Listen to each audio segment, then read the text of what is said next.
Happy new year వచ్చేసింది జోరుగా, hearty welcome చెప్పేద్దామా హాయిగా.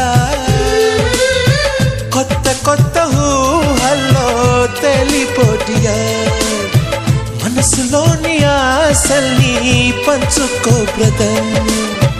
గుండెలోని భావాలు గుప్పుమన్న ఈ వేళ, కదిలల్లే కాలపు కన్నెకి టాటా చెప్పుదామా. జనవరితో అడుగులు వేస్తూ ముందుకి పోదామా.